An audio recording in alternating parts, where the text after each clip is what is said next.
Hello. Welcome to this very somber edition of the umgoblue.com podcast. This is Phil Callahan along with, Clint Derringer.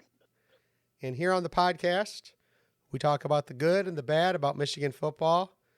There's been some challenging times around Ann Arbor this last week. And, I'd like to start with, this week has been, on a football perspective, pretty traumatic. But it reminds me that we've been through things like this before. And I was thinking back in 1995, and I had graduated from the University of Michigan in 1993. I was living off campus. I was in my apartment, and there was a thump at the door. I went to the door to find out that the early Saturday newspaper had been delivered because, that's how we got news back in the day. I unrolled the newspaper to read about that head coach Gary Moeller had been involved in a drunken incident at a restaurant, and things look pretty bad. Now, the reason I want to talk about that is that, again, it was, over 30 years ago, and there were some interesting similarities to the situation that we're going through now. So in that case, Gary Moeller had taken over for Michigan immortal Bo Schembechler. He had a record of 44-13 and 3 at Michigan because we had ties back in the day. And his first 3 seasons, he won or tied for the Big Ten championship, okay, which was pretty good, right? We were pretty happy. And then his last 2 seasons, he had slid to 8-4. So the pressure had definitely built up. And in the case of his incident, he had gone to a restaurant, had drank too much, got into a little bit of an altercation with police, and again, it broke all over the headlines. Now, we know the playbook these days. If somebody goes out and has a drunken incident, as long as nobody gets hurt, as long as they don't, drive drunk and hurt somebody or cause an accident, the playbook is you come out and you say, hey, I drank a little too much, or I have a drinking problem, I'm going to get help. And you take a little bit of an embarrassment and you move on. What happened back in 95 is that although many people could attest that Gary really liked to drink, he refused to acknowledge that he had a problem.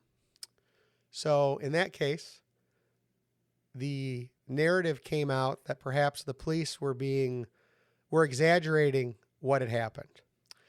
And that was kind of the spin for the next couple of days, the counter spin. And then the police, not too happy with being mischaracterized, dropped the recordings of Gary Moeller into the local media. And those recordings showed him being very drunk, very belligerent, and actually threatening police officers with having some of his football players come after them. So things spiraled. And in that case, Gary Moeller was fired. He was allowed to say that he resigned, but he was fired. And that is how we got Coach Lloyd Carr. Now, at that time, I knew of Lloyd Carr. I had, been volunteering with a local football program. Lloyd Carr was our designated recruiter for our program. Had met him a few times. Thought highly of him. Didn't think he was head coach material as much as I liked him. Now, but at that time, there really wasn't a opportunity to do a proper coaching search. Lloyd was the guy on staff who stepped up. And 2 years later, 2 seasons later, Michigan won a national championship. So I remember how dark things seemed in that time, how bad, how embarrassing. And yet Michigan found a way to overcome. And I think the thing to remember is that in that case, you had Gary Moeller, who had been groomed to take over for Bo Schembechler, had a ton of experience, and the pressure ate him alive. Okay, and that's really, looking back, that's what happened. Is despite having initial success, the pressure in Ann Arbor is different. It's different here. So when this situation with Coach Moore kind of blew up and started spiraling, that's immediately what I thought back to. So really disappointed personally, really disappointed as a Michigan alum, and we don't need this kind of disappointment. We don't need this kind of dishonor brought to the program. But I do want to put perspective on it for people that it seems dark, it seems grim, but I believe that Michigan football will come back stronger after this, and we have a lot to dig into on the Sherrone Moore situation. So just I wanted to kind of give some historical perspective. People will say, "Oh, we've never been through anything like this before." Unfortunately, we have, and in that case, honestly, Gary Moeller was a far better coach than Sherrone Moore has shown himself to be. And, we will take this opportunity to reboot the program. So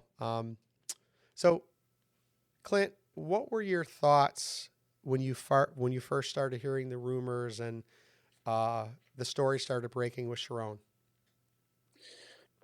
So for me, first is kind of separating the human issues from the football program issues. So there's the fan, which is kind of what you lead with because you're a fan first on social media, and when you're reading news, and if I'm looking for Michigan football content, it's my brain is in the realm of a Michigan football fan first.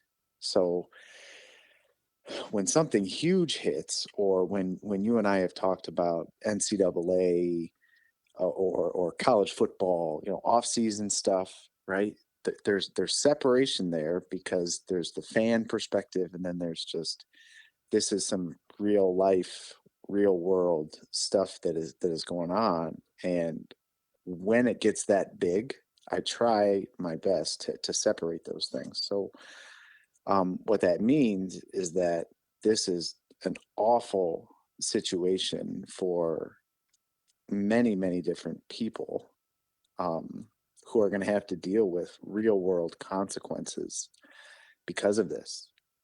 So at the center of it is Sherrone Moore, who's struggling with significant issues, internal and external, for sure, but also there is a laundry list of people now who have to kind of clean up this mess in his wake at the university, in his personal life, in his family, in this young woman's life and her family now.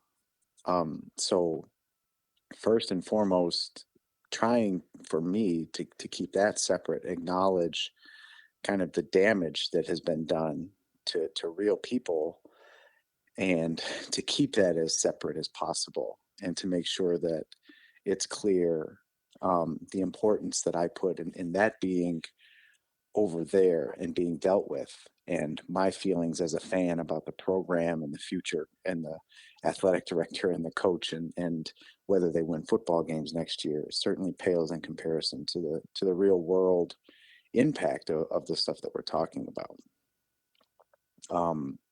With that said, that takes time. So you're kind of reading this as it's breaking, and the first thought is how that level of dismissiveness at the head of your football program, how that trickled down through the program. That if Sherrone personally was being this reckless, how can we as fans, external, stakeholders in the furthest sense, how can we believe that the correct amount of attention to detail was being paid to the stuff that matters inside of a football program. And so my first initial thought was, certainly football coaches in all over the country at all levels have had problems. I think your immediate thought of the mid 90s with Gary Moeller makes a ton of sense. This is, there's a certain amount of this that is almost always bubbling beneath the surface, and some folks can compartmentalize and still do the job of being a football coach very well, even though they have these other personal problems or issues going on. But my first flash of thought was how much was this an anchor tied around the neck of the program in terms of what this staff and these players in the program may have been capable of over the last couple seasons with Sherrone Moore at the head. So that was the first immediate reaction of anger and disappointment. Clint, I will tell you that I experienced this on a number of levels, right? We spend a lot of time talking about Michigan football. We have the privilege to be very up close and personal with these coaches, these players.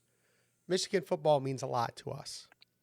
So when this first started unraveling, my first thought when I saw the first tweets coming through is that somebody's account got hacked, right?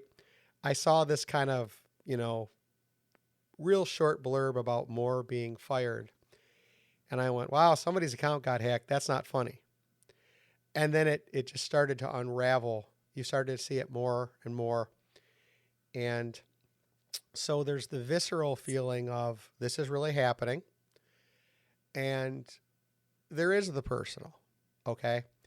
And I'll tell you, there's a lot of things that disappoints me about Sherrone Moore. There's a lot of things that disappoint me about the Michigan Athletic Department right now. And, we're going to dig through it all here. But one of the things that really struck me is my youngest daughter is finishing at Michigan right now. And she came to me, and again, we talk a lot about football. We travel to games. We go to a lot of games, right? And she had said, the thing I'm most disappointed is that you told me that Sherrone was a girl dad, and I can't believe he would do this to his kids. And on a personal level, that really hit hard. I was thinking back to Sherrone's press conference of when he was introduced, and he had kitty cat socks on, right? And they asked him, they said, Coach, what are those socks about? He said, oh, my daughter picked them out, right? And his daughters were sitting there, and they were very young. They had made a little bit of a ruckus during the press conference because they didn't realize that, there was a national broadcast going on. His wife was sitting there with her kids, and I remember thinking, wow, she doesn't know what she stepped into, okay? And in the context of when you're the spouse of a Michigan football coach, there's lots of other stuff that comes with it. You have to glad hand with donors. You have to represent your family. You really have a magnifying glass on you. And I remember thinking how cute it was that, when Sherrone's doing his press conference, he let his daughters pick out his socks, okay? And as a father of two daughters, it really hit me of, oh, that's cute, right?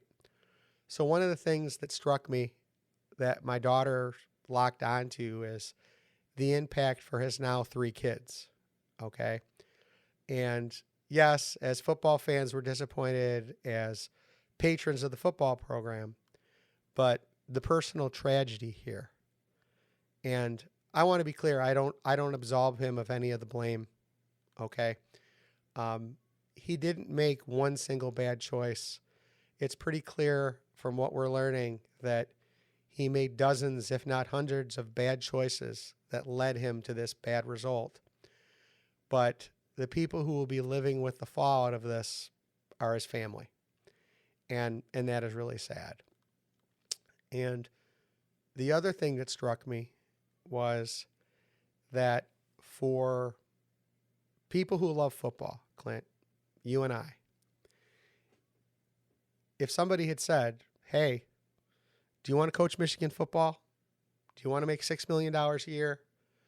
And you get to take your family along for the ride? And that would have just been hitting the lottery. And unfortunately, there's some kind of defect in Sherrone's personality that wasn't enough. And you just feel really bad for somebody that they could have so much going for them in life and it not be enough. It not be enough. The other thing that's struck me is that I hear from a lot of people outside of the program that our expectations are too high, that somebody should just be able to come in and coach football and that should be enough. And I remember a conversation I had with Rich Rodriguez years ago. He said, yeah, people are pretty wound up around here. And I said, Coach, Michigan football, where football is a religion and Saturday is a holy day of obligation. And he kind of said, hey, I'm just here to coach football. And I remember thinking, that's not how this gig is. It's more than that.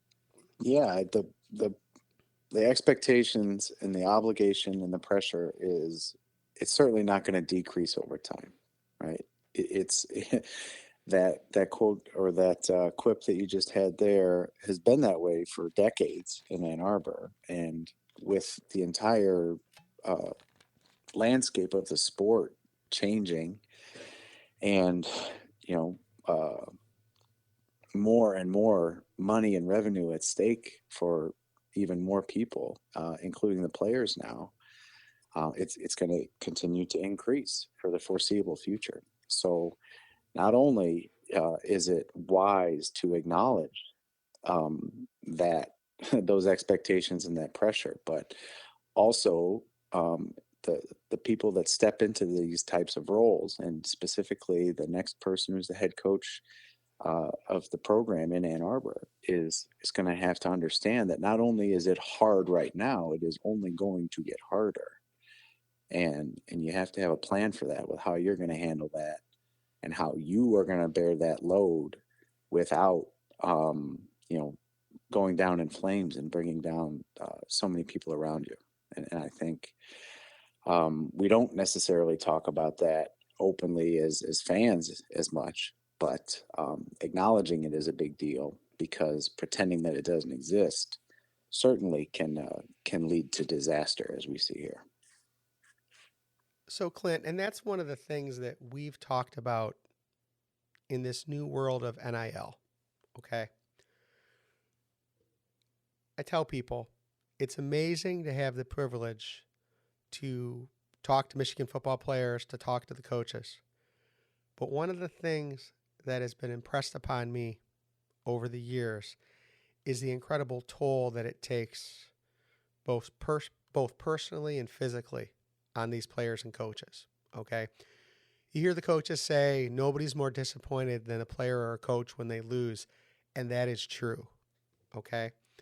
And we have this situation where over the last 15, 20 years, the amount of money that these players bring in is just grown incredibly, right?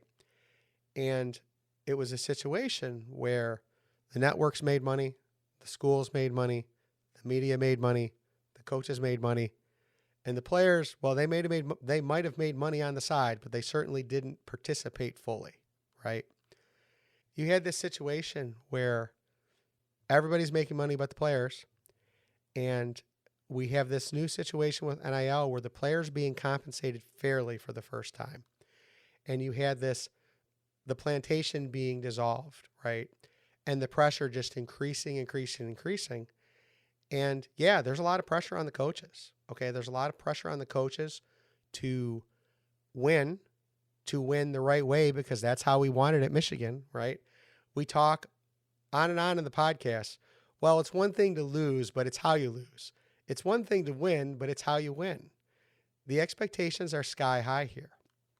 And I think what disappoints me about Sherrone is that he had this huge opportunity, okay? And not only it's one thing to fail on the field, okay? Listen, coaches fail all the time, but to fail so profoundly off the field, to put so many people, and we've talked about first and foremost, he put his family in this position. He put the young woman who he had his relationship with in a really bad position. But look what he did to his players. Look what he did to his fellow coaches, okay? And I was going back and listening to quotes about how the coaches talk about Sherrone and how the players talk about him, about how he was there for the players, right? How he would talk about, the main thing being the main thing, and how he talked about team over me, right? And in this case, it was me over team, right? He did this where he made all these choices that not only took attention and focus away from the team being successful, but he put all these players and coaches in a position to frankly have to lie for him or look the other way. And it's a really bad look. And, one of the things that I've had to wrestle with over the last, couple days is people would say, hey, did you know? Right. And Clint, I shared with our team a couple things that I saw that gave me pause over the season. And I would tell people, I'm like, listen, I'm not the National Enquirer. Okay. I'm not going to go with innuendo and rumors. That's not what I deal with. But there were things that I saw that made me question. And as the rumors on the internet began to swirl and to be more detailed and more directed, I started to wonder, I'm like, well, first, if this is true, there's no way they're going to be able to keep a lid on it. And the longer the rumor swirled without it breaking, the more I thought it must not be true, right? So when the dam finally broke, I wasn't completely surprised. I was surprised that, it broke when it did, but had no idea the depth and the slime we were going to get drugged through, right? The whole situation, and just to give, the 50,000 foot view of, many reports, Sherrone had denied what was going on. Sherrone and the person he had the relationship with had denied. Last week, evidence was brought to the administration of that there was a relationship, and Sherrone was let go, went home, had an argument with his wife, went over to the woman's apartment, had a confrontation there.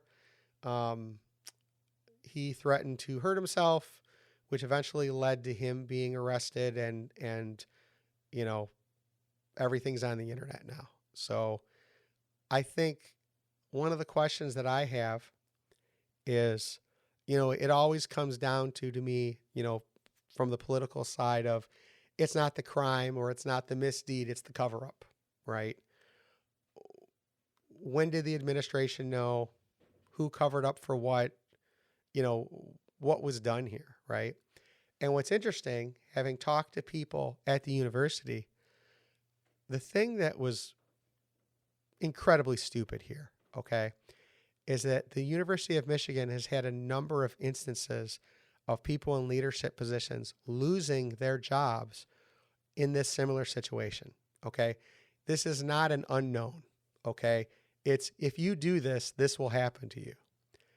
The relationship wasn't the problem. The problem was that he didn't acknowledge it. The problem, and we come back to it, wasn't the misdeed, it was the cover up, right? So you have a situation here where, yes, bad on you for having a relationship outside of your marriage, but you lied about it and you got other people to lie about it. And it's the snowball of the cover up that causes issues. And again, just down the road in East Lansing, we have an example of a coach, getting fired for play stupid games, win stupid prizes, right? And we all had a good laugh about that. I know I did, right? And while that is happening, we have a similar situation happening here, and it's being covered up. And another thing that's being reported is that this relationship was going on for 2 years. Well, how long has Sherrone been coach? So my question comes: was this overlooked when he was hired? We had a situation when Jim was here that coaches were hired and they didn't exactly do the very best background checks, and things came up that caused them to be let go, right? So, how much was overlooked to bring Sherrone on board? We know people around Ward have reported that it was his goal to hire the first African American football coach at the University of Michigan. Did he overlook the problems with Sherrone? We know now that an external law firm has been brought in to look through everything. And I hope they look through everything, and I hope they uncover everything, because I have serious questions about a lot of what we've observed with the athletic department over the. Yeah, I think that's right. I want to also, in the context of kind of pointing and laughing at other programs that have had similar scandals, at the same time that Mel Tucker was the center of all of that controversy, the president of the University of Michigan had a very similar situation with a relationship with a subordinate coming to light, and he got fired. Like this, you don't have to go too far outside of the football building to find these problems elsewhere in other institutions and even in the same institution. So it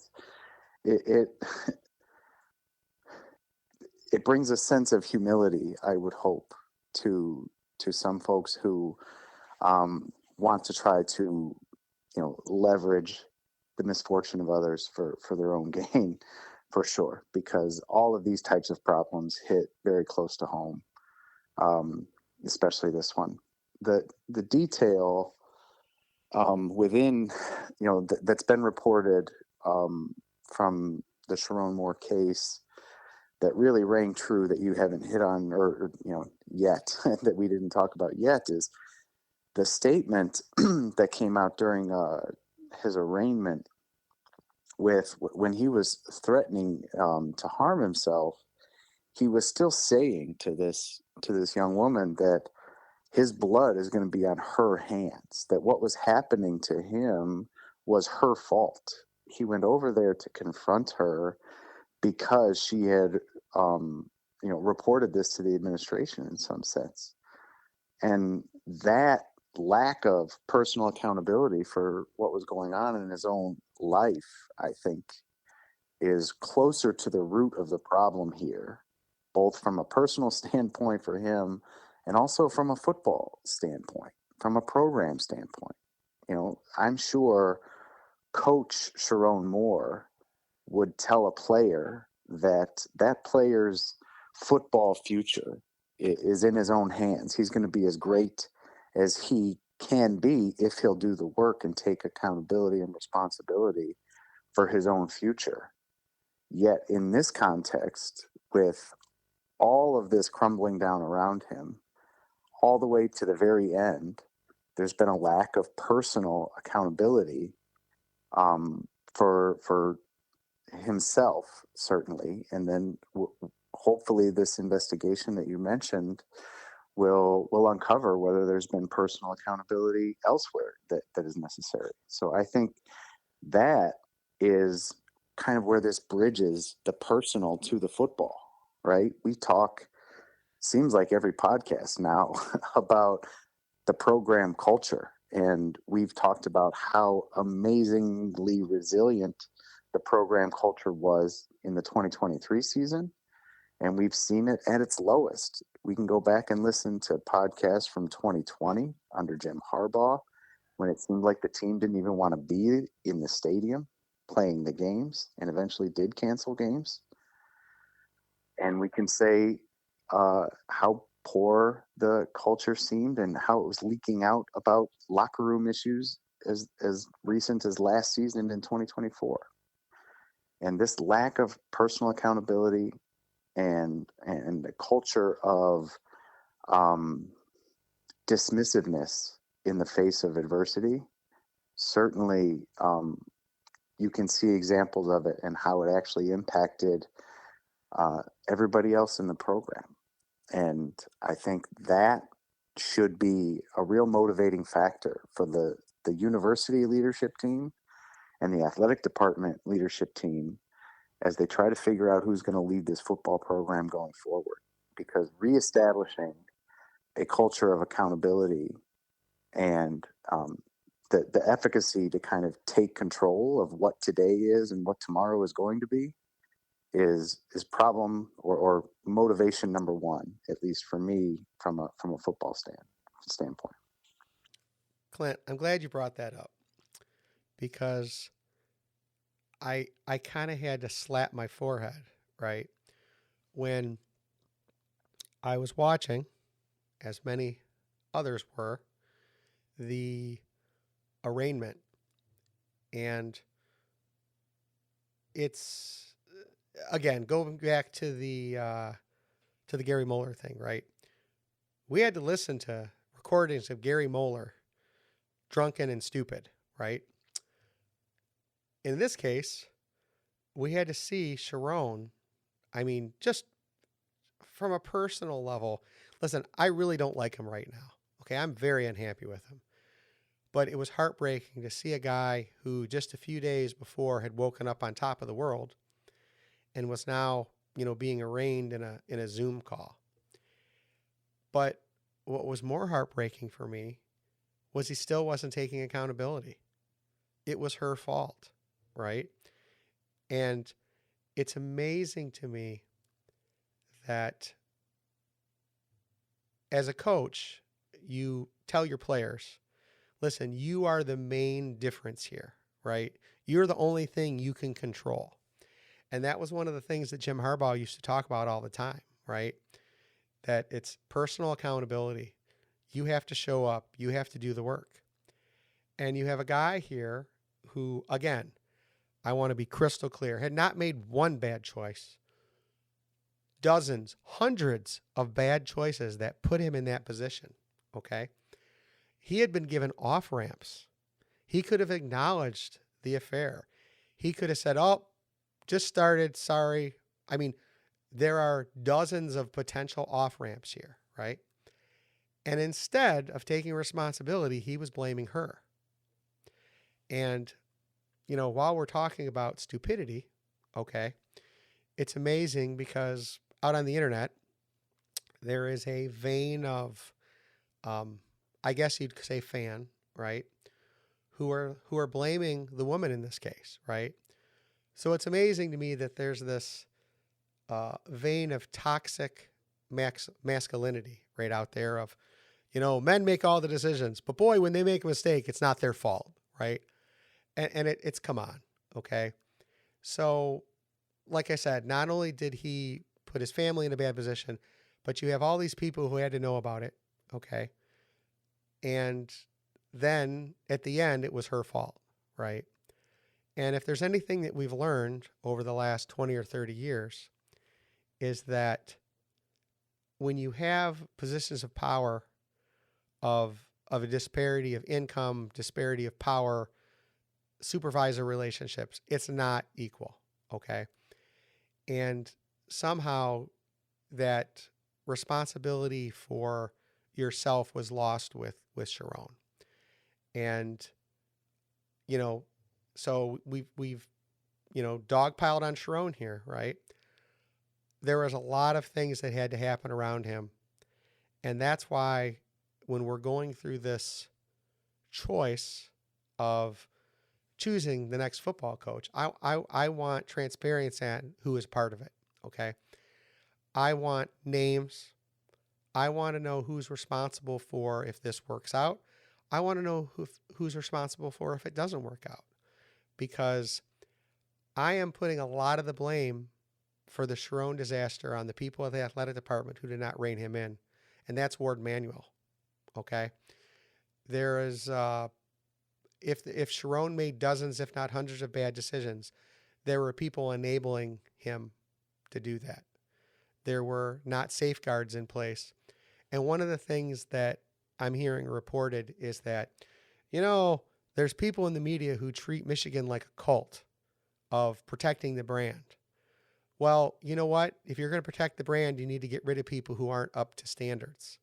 And unfortunately, it sounds like there was a lot of covering up going around at the expense of the brand.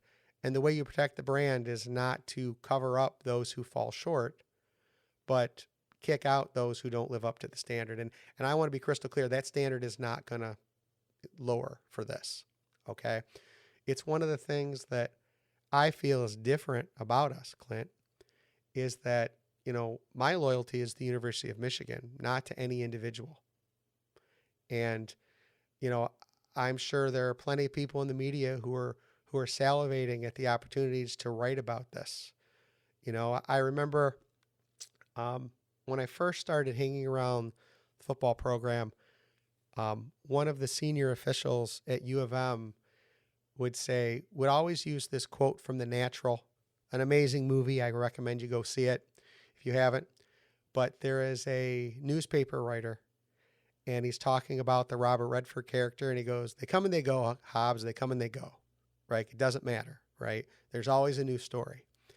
And I remember talking to reporters about, hey, would you rather cover a national championship, or would you rather cover coming up short in a national championship? And there's a lot of people who would say they don't care. It's just a story. Either way, it's a great story, right? What's different about us is that we do sympathize with the players. We do sympathize with the coaches. We know that when Michigan loses to Ohio State this year, that's the seniors' last chance. You and I, as fans, will have plenty of other opportunities, okay? And one of the things that I alluded to before was the reason that I am so pro NIL and so pro compensation for the players is over the last 20 or 30 years, seeing the toll it takes on them, okay? It's easy for people in the media to sit by. They're not getting hit. They're not losing. They're not winning, right? I do feel a personal tie to the program. So that's why I'm so upset when the people who are the stewards of the program, of the athletic department, of the people who should be guiding and putting guardrails on, and I want to be clear, Sherrone bears responsibility, but there were, the skids were greased along the way, okay? And like you said, I alluded to it, but you mentioned explicitly, we had a situation where the president of the university lost his position because of this situation. There are numerous other examples within the university, School of Engineering, School of Music. This was not something that was not on the radar. We could look down the road in East Lansing and see similar situations happening. And instead of guidance being given and guardrails, we have, there was an investigation, nothing to see here, move along. Come on. Okay. So, when Sherrone should have been spending attention to beat Ohio State, allegedly he's on his phone trying to hook up dalliances with women online.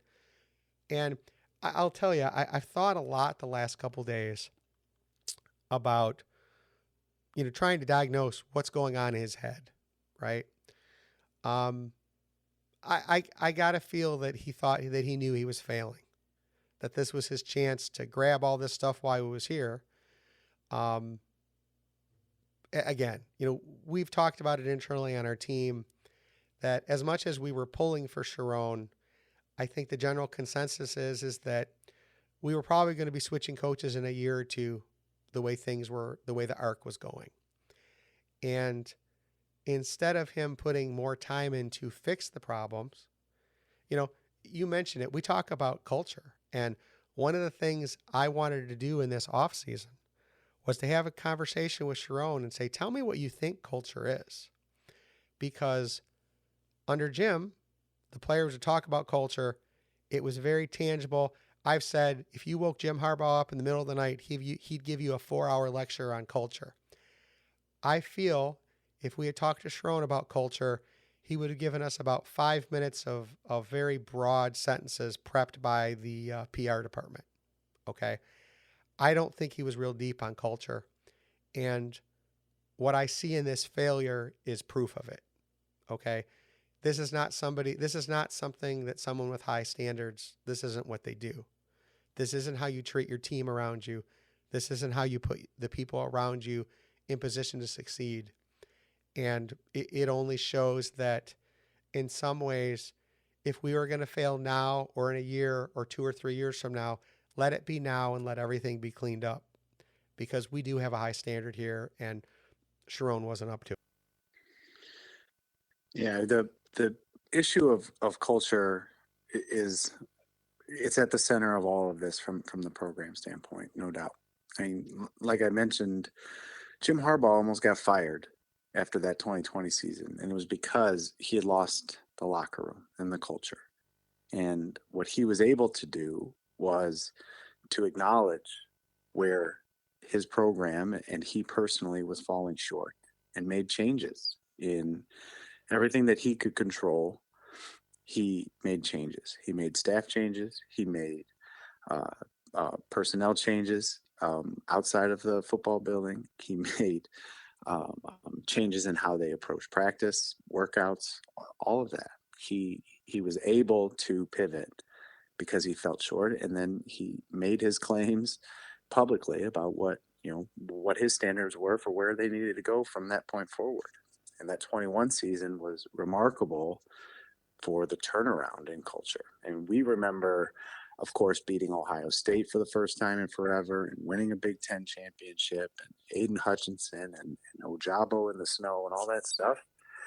But the turnaround from 2020 to 2021 is really what was the most remarkable and then continued to carry forward. Now, I don't want to imply that the Jim Harbaugh, era or even from 2021 forward is perfect because it's certainly not.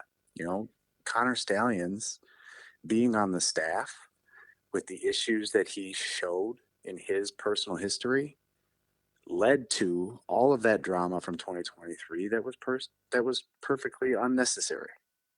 Right? There's a lack of background check on some of these hiring decisions that permeates the program that has to change. It is not outside the realm of possibility to check and make sure that the people that are going to be carrying your banner forward and representing the brand, quote unquote, it's not that hard to check on their backgrounds and their history and understand whether or not you're setting yourself up for these problems.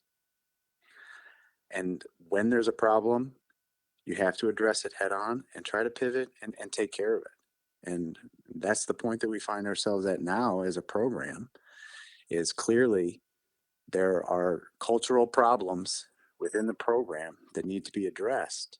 And whoever is the next leader inside the football building is going to have that mindset from day one.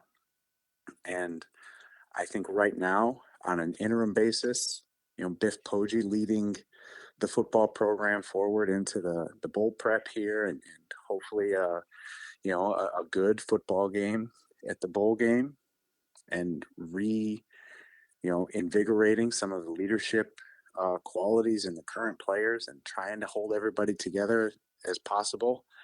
There's a lot of really, really important work that is not about X's and O's and linebackers and running backs right now. And I hope that Biff Poggi is up to the standard of kind of holding everybody together on an interim basis. And like you said, I hope that the university and the athletic department are up to the standard in remembering what's important when choosing the next leader. And that's the concern I have, Clint, is that the good news is in this new era of NIL, it's much easier to rebuild after a catastrophe like this. So it's not the, oh my gosh, we're in a 5-year cycle of rebuilding right now if we have a bad year. The concern that I have is that there is a lack of transparency right now of who is running this coaching search. And I will tell you, I used to be the person who, when people would rail against the athletic director, I would say, hey, listen, we don't get a vote. I never remember somebody handing me a ballot and letting me pick. So it's something that we're kind of stuck with, okay? The people who write much bigger checks than me are the people who make a decision. And I think back to the crap that we dealt with David Brandon, right? It took so much to get rid of that guy, okay? So when people would complain about Ward, I'd just be like, listen, we're stuck with what we have. With what we've learned in the last week and what I believe that's happened over the last couple years, I'm done with Ward, okay? What I need from Ward right now is, when you buy a house, when you do closing, you have somebody who takes care of your title documents. The only role I want Ward Manuel to have right now is to make sure whoever we hire gets the right documents and right onboarding documents. I want him to have no input. I have no trust in him. The trust I have in Ward Manuel is a negative number right now. Okay? And I will tell you, it's because I'm data driven. Okay? We have the situation of what he did when the hockey program was struggling with their coach. He waited as long as possible until he was forced to make a change. Okay? And the reason he had to make a change was the university president got forced out of his job, and Mary Sue Coleman came back, who had enough of his nonsense, and basically put it to him, you're either going to fire the coach or you're going to be fired. Decide. And he finally fired the coach, right before the hockey season came. And, we had that situation. So we had a situation where Ward Manuel showed that he's going to slow play when he doesn't want to do something. Okay? We have the situation where we saw what he did with Jim's contract. And I will tell you, for a long time, I thought, I'm not sure Jim wanted to be back. And yet, Jim may not wanted to have wanted a contract. But we saw Ward still playing it because that's what Ward does. Okay? We have enough data to know that that is what he does. Okay? And I remember we were at the national championship ceremony, and he said, I really want Jim to sign a contract. And I remember thinking, dude, if you want him to sign a contract, walk across the stage, hand him a napkin, and tell him to sign it. Put it on him. Okay? Because it is a very common thing in contracts for you to have an agreement for the details to be worked out. But man, those details with Ward just took forever, right? So now we have another situation where his handpicked coach, there's all this drama around, and he just let it play out slow until it blew up. So understand that when I say I'm done with Ward Manuel, I have enough data to make that decision. Okay? So with that said, I want to know who's making this decision. Okay? I've heard a lot of names. I have one name that I would like. Okay? I would really like Jesse Minner to come back. But with that said, I know there's lots of other names out there. I want to know who owns this decision. Okay?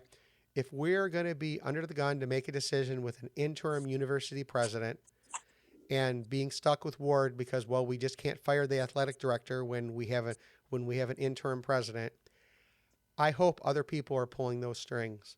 And I want to know who their names are. Okay? We have plenty of regents who are more than happy to jump into the public eye when it suits them. If we're going to make this hire under these circumstances, I want to know who we credit and who we blame. And I don't think that's too tough of a thing to ask for. And I know who I don't want having input into it, and it's Ward. So I'll tell you, the people who I really feel bad for right now, after the families and after the young woman, don't get me wrong, I on a personal level, I feel for them. But these players have been handed a bag of crap to deal with right now, okay? You have everyone's phone has to be blowing up with where they can go and leave and go to. Okay. You have Biff trying to clean up this mess, right? We know on a personal level he really likes Sherrone. I got to believe that he wasn't a big fan of Sherrone risking everything the way he did. But those guys at Schembechler Hall right now, they're holding the bag. And it's funny because we were talking about how, oh man, how could Notre Dame skip a bowl game? Man, I understand it now. You know, the eyes of the college football are going to be on the Citrus Bowl right now. It was going to be a tough game under the best of circumstances, and the circumstances are just about at their worst right now. Yeah, your your call for leadership, I think, is well suited. Now, you said that there are plenty of people who are, certainly willing to step into the public eye, and I don't think that will happen now. Like, just the same lack of confidence that you expressed in the athletic director, I, you know, the next person who steps forward and shows the level of personal accountability on the front end, the next person from the university that does that will be the first one in a long time. So we'll see how the situation gets handled. I certainly hope for the best, but I fear more of the same. And I think your call for transparency and kind of keeping an eye on the process is very well founded. You're also right that from a football standpoint, the current players, the current coaches, and the recruits that just signed letters of intent under the guise of what this program was and was going to be, certainly go right back under the microscope to make decisions about what their future is going to look like and how they're going to be personally accountable for their own development and future potential as football players and eventually as young men and professionals. Clint, can I jump in right there? Okay. Yeah. So here's the narrative that we're supposed to believe, right? That they've done multiple investigations, but could find no evidence of what was going on, of what practically everyone in Schembechler Hall had a pretty good inkling, right? But the day after signing day, amazingly, evidence shows up. And I shake my head, right? If that's how it happened, okay, and that is allegedly how it happened, man, how convenient. And what a sour taste you have to have if you're one of those recruits who signed a letter of intent. Because I will tell you, I was sitting there with Sherrone and the media on Monday, and he's like, well, I fired a coach. We're getting ready for next season. I mean, it was business as usual. And then all this stuff just unravels conveniently on a very convenient timeline, right? And you have to shake your head, right? I mean, you have to take it as it comes. But I will tell you, there are these conspiracy theories, and I don't think it's a conspiracy theory. It's been reported that the kind of people who do matter, whose checks do get attention, started to force the issue and kind of turn the tap of donations off, which forced this situation, right? And yeah, there's a lot that's swirling around here, and the people who are caught in the gears are the players, okay? And again, it's the same thing, Clint. I used to, I don't know if you saw, there was a movie called The Running Man. It was just remade, but the original Running Man was with Arnold Schwarzenegger, right? And the premise of the movie was people who were convicted of crimes could participate in this game, and if you survive the game, you would get your freedom and a whole bunch of money, right? And I used to tell people that the more I got close to college athletics, that's how football was. That you would pour these players into these gears, and a lucky few would get to the end of the game and would make big NFL money, right? But everybody else just got tore up. And that is how I feel what we're seeing here is that, again, well, Ward's not going to be on the field at the Citrus Bowl, and the Regents aren't going to be on the field at the Citrus Bowl. But once again, they're going to trot the players out for the participation money, and at least they're getting NIL money now. But the world is going to be focused on everything they do, and Sherrone put them there, and Ward put them there, and other people at the athletic department put them there. And once again, go out and perform. You know, are we not entertained? Right?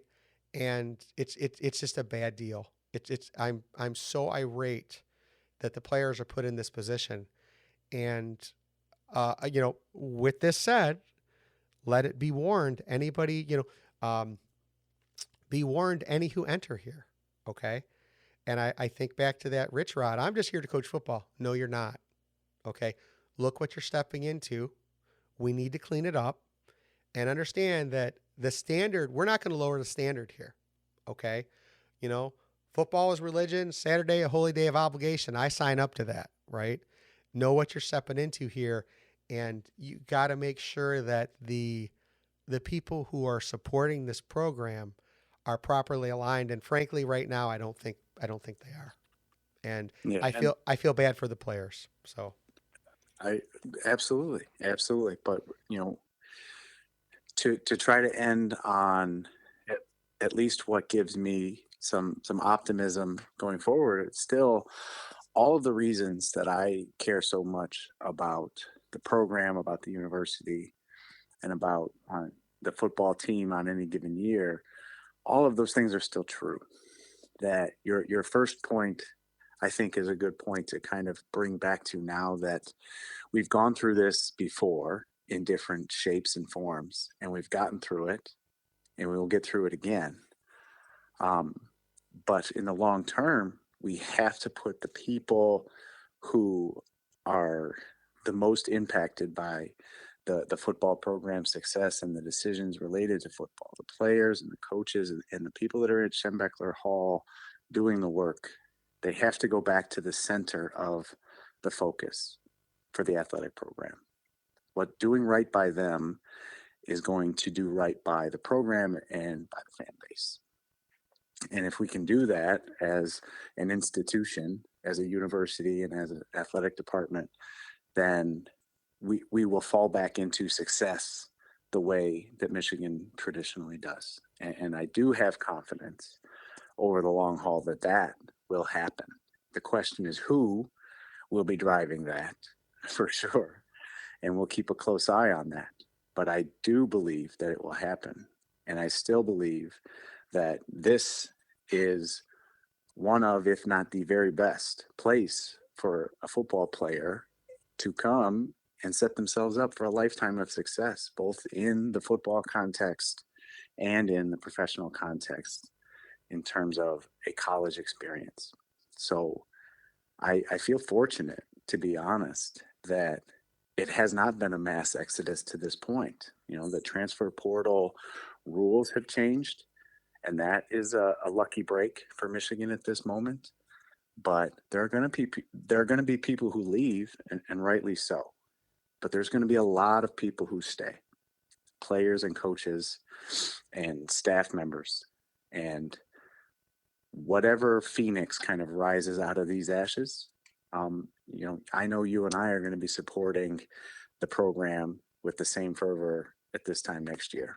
And while I have all of those same feelings of sympathy for the players and coaches right now for having this foisted upon them, I still look forward to watching them play on New Year's Eve and enjoying hopefully a bowl game where they play well, and talking about football and X's and O's again will be fun.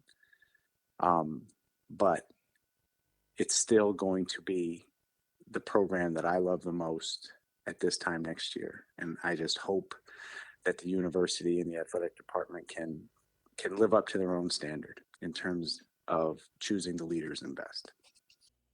Well, Clint, there's that famous saying, those who stay will be champions. And I believe that. I know you and I will stay. one thing that came to mind while all this was swirling around, and I talked to my legal counsel. There's no way for me to use a snippet of this song without incurring the wrath of Taylor Swift's lawyers. I've been reminded correctly, but there's a lyric on one of her latest songs, which is, "You thought that it would be okay at first. The situation could be saved, of course, but they'd already picked out your grave and hearse. Beware the wrath of masked crusaders." And that's how I feel about what has happened in the last week or two here. And what I want is I want the masked crusaders unmasked, because I feel that some of the people who've been working against Sherrone are some of the people who put him in that position. And again, we need transparency. So we've been here before. Michigan has come back stronger. We are not going to lower our standards. Those who stay will be champions. And that's going to do it for this edition of the umgoblue.com podcast. This is Phil Callahan along with Clint Derringer. Go Blue. Go Blue. Thank you for listening to the umgoblue.com podcast. All rights reserved.